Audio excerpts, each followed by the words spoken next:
Hi, this is Lucy Paulise, and I'm today with Rebecca Hinds. She's the head of innovation of the Innovation Lab at Asana. Welcome, Rebecca. Thank you so much, Luciana. It's a pleasure to be here with you today. Well, wonderful. Thanks. And I know that you've launched a new research and that you'd like to share more about. So please, if you can tell us more about your role at the Innovation Lab and what is this research about, please? Sure. So I lead the Work Innovation Lab at Asana, which is our internal think tank where we conduct research on the future of work. And we partner very closely with academic experts to conduct this research, currently working with about 24 different professors from all across the world. And the lab was really founded on the premise that work today is so complex, it's so dynamic that executives in particular, we were seeing this need and this desire for more research, more insight, and more data to help them navigate all the growing changes and challenges of work. And so increasingly our research, as you can imagine, has been more and more focused on artificial intelligence. And I'm really excited that this week we're launching what we call the Work Innovation Score alongside a body of research on how organizations can leverage AI to boost organizational productivity. And so the Work Innovation Score is based on your Asana data, using AI to understand what are those healthy collaboration behaviors within your organization that are driving innovation, and what are the ones that are harming or not helping innovation within your company. And so it's a benchmark, it's an industry-specific benchmark that enables you to assess your company's potential for innovation based on how you're using Asana. Wow. So just by people like introducing the task that they will work on that day and kind of connecting with other coworkers and planning their days, is that enough for enough data for your research, or is that do you need anything else from the users?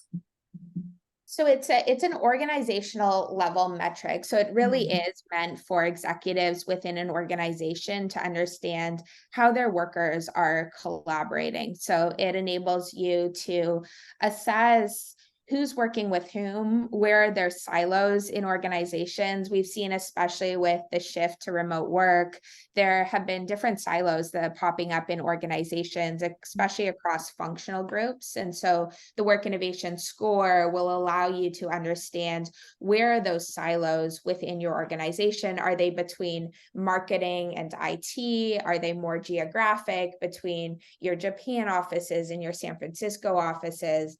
As well as who's overloaded with work, who's on the brink of burnout.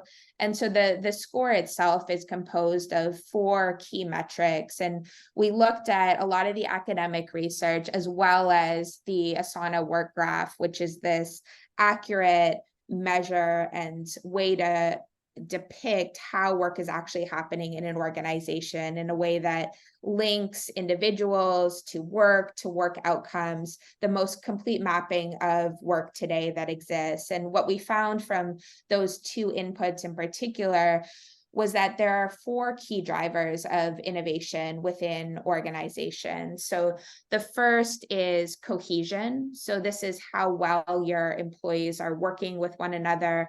The second is velocity. So another key input of the Work Innovation Score is how quickly work, including ideas, including decisions, can move through your organization. Another is resilience. So this is probably the most top of mind in the executives I speak with today. How stable is your organization if individuals leave? So if they switch teams, if they leave the organization entirely. And then the last, which has been top of mind for years for executives and organizations, is capacity. So how much bandwidth do your employees have to do their best work? Are they overloaded with work? Are they underloaded with work? And how can you think as an executive about balancing that load within your organization? So it's meant to be an executive focused tool that helps organizations understand whether they're primed for innovation and what are those key opportunities that they can leverage to boost their potential for innovation. So it looks like these four metrics have a lot to do with productivity. Is that right? Exactly. And we see, and when we talk about innovation, often the knee-jerk reaction is to think about innovation in terms of product innovation. But just as important right now, if not more important, is how do you innovate your work processes? We know that productivity is so top of mind for executives. And in order to boost productivity within organizations, we really believe we need to innovate how we work. A lot of the practices that organizations rely on today, they've relied on for years or even decades. And there's an opportunity, we think, to rethink some of those practices in order to boost productivity. Interesting. I'm seeing that in the research, that like I read kind of the research that you did, and it says that 99% of the respondents indicate that organizational productivity is important to the organization's leadership, higher than revenue growth. That is at 92%. Is that so? Wow. It is, and it was a bit surprising to us too to see organizational productivity. We know it's important, but to see it rated as even more important to the executives within organizations today than revenue growth is pretty surprising, because if you think about what productivity is in service of, often it's in service of revenue growth as well. But I think it has become this top of mind concern for every organization, boosting productivity. And it's such a short-term lever that organizations are anchoring on. And I think there are definitely some positives in terms of really rethinking how we focus on productivity and the importance of productivity, but there's real dangers in over indexing on productivity as the North Star metric. So this research that you're referring to is the recent research that we produced alongside the Work Innovation Score, based on a global survey of about 3,000 executives. And we looked specifically at how executives versus individual contributors were reflecting on the importance of productivity as well as innovation and other metrics on their organization. And one of the things we saw across the board was this hyper focus on productivity across the organization. So do you think, because I guess you've been researching about this for a long time, given that you have a PhD in innovation and productivity. So I was wondering if you saw this increase in this hyper focus on productivity after the pandemic, because I've seen that with a lot of coaches, that before the pandemic it wasn't so bad, but now like when they work remotely, is that having tools to measure the productivity seems to be top of mind for managers. I don't know if you agree, or what are your thoughts about that? Yeah, it's interesting. I mean, productivity has been top of mind for businesses for decades, but I think how we speak about productivity and how we measure it has for sure changed since the Industrial Revolution, and even more so during the pandemic and after the pandemic. And I think a key reason for that is, in the past, we've been able to do a reasonable job at measuring productivity because so much of work has been linear, it's been task oriented, it's often, dating back to the Industrial Revolution, it's been very manual. So you can think of building widgets. These tasks were easily quantifiable. So you can think about how many widgets did a given employee produce, how many forms did they fill out, even how many tasks did they complete. Those were much easier to track and assess, much easier in terms of the metrics.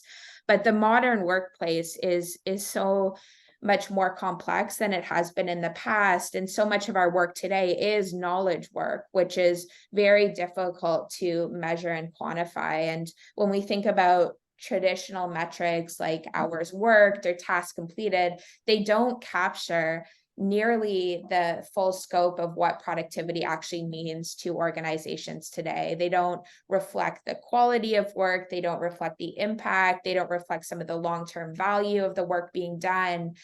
And so especially when we move towards remote work and more distributed work as the pandemic unfolded, it's very difficult, increasingly difficult for executives and organizations to measure how work is happening. You can no longer look around. That was never a great way to assess productivity. But when executives were in the office alongside their workers every day of the week, it was easier for them to get a gauge of how work was being done, regardless of whether that gauge was accurate. And I find that as executives have lost that face time with their employees in the office, there's been this strong impulse to find tools in particular to assess productivity, even if they're more big brother tools that don't necessarily truly move the needle on productivity. There's a need to find something that will give executives more confidence, and leaders and individuals in organizations more confidence that work is actually happening. Yeah, and are you seeing a disconnect? I don't know if this research includes it, but a disconnect between what managers think and what employees think productivity is or innovation is? And so I think there are two disconnects. One, we see a disconnect in terms of how, when we think specifically about innovation, when executives reflect on how innovative their companies are versus how individual contributors reflect on how innovative their companies are, there's a disconnect. So one of the findings from this research, we found that about half, 45% of executives rate their organization as fostering an innovation culture, whereas less than 1/4 of employees rate their company's innovation culture as very or extremely innovative. So we see that disconnect. We also see a disconnect in terms of how the importance that executives place on innovation and whether they actually measure it. So one of my favorite findings in terms of just how important it is from the research is 91% of executives say that fostering a culture of innovation is important. So the vast majority say fostering a culture of innovation is important, but only 12% actively measure it. And I think that just shows the disconnect. Innovation is incredibly important to measure, but historically has been incredibly difficult to measure. And then when we think about productivity, there's also a gap, and there's also a gap in terms of the meaning. Some other academic research has found that when you ask executives about how they assess productivity and what's important to them when assessing productivity, it's different than how individual contributors reflect on productivity and the things they think they're being measured on when it comes to productivity. And so I think both the measurement piece as well as just the awareness of what you're measuring and what you should be measuring, there's a significant disconnect in organizations. Mhm. Well, thank you for that. One thing that I'm always seeing is that employees in particular are trying to look for ways to improve their productivity, but they kind of one of the things is burnout, right? How they organize their time so that they don't go over working so many hours. And the other thing is also focus. Do you have any research on that, or is something coming in that area? Or how do you see that connected with innovation? We have done some research on focus and productivity, especially related to collaboration tools. And this is something that I'm really passionate about. We saw during the pandemic in particular, organizations invest more and more in collaboration tools, to the point where we think many employees today are collaboratively overloaded. They're using too many tools, they're using too many different technologies, and at the result of this has really been context switching, significant context switching in organizations. There was research published a few months ago that showed that within Fortune 500 companies, 3 in particular, workers were switching between different apps and websites about 1,200 times per day. Oh, wow. To the point That's where huge. it's huge. And there's other research, some of my favorite research that dates back several years, that shows that if you context switch, so if you move from one app to another and you become distracted as you do so, which is often the case, it can take you up to 20 minutes or longer to return to Yes. the original task. So I've read that, and I read it was like, yeah, 30 minutes or 20, 30. It's a lot. it's a lot, and it's, you know, it's too bad. It makes sense, but it's too bad that these tools that are intended in some cases to boost productivity and for sure to boost collaboration are coming at the cost of focus time. And so we've done a lot of research on meetings and collaboration overload and the importance of enabling your employees to have that focus time throughout the day, because if you don't proactively build that into schedules, or you don't empower employees to proactively build that focus time into their schedules, there's no way they're going to be productive. And it's increasingly hard to do so in our digitally empowered and digitally enabled world. Yeah, totally. I always urge people to start time boxing. I think that helps a lot to improve productivity, focus, and all that. So wonderful that this is great information. So I wonder if there's anything, Rebecca, that else that you'd like to say about Asana or the research that we didn't mention yet. I think the one thing I'd love to end on is just the power of AI. AI enables such powerful value in terms of potentially increasing our productivity. And we've seen a lot of promise in terms of the specific individual productivity gains that are enabled by AI.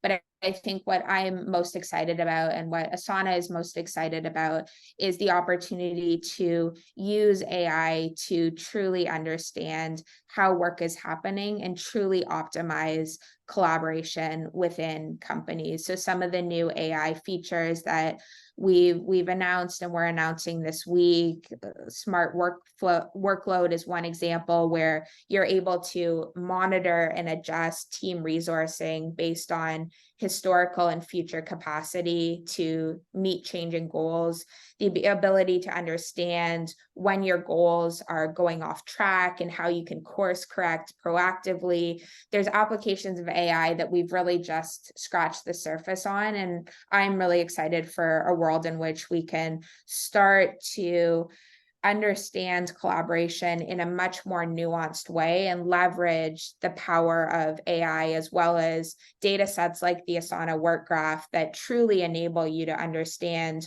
where collaboration is broken in your organization and how you can fix it in real time, how you can identify challenges like overworked employees, like silos within organizations or bottlenecks before those challenges become really crippling problems.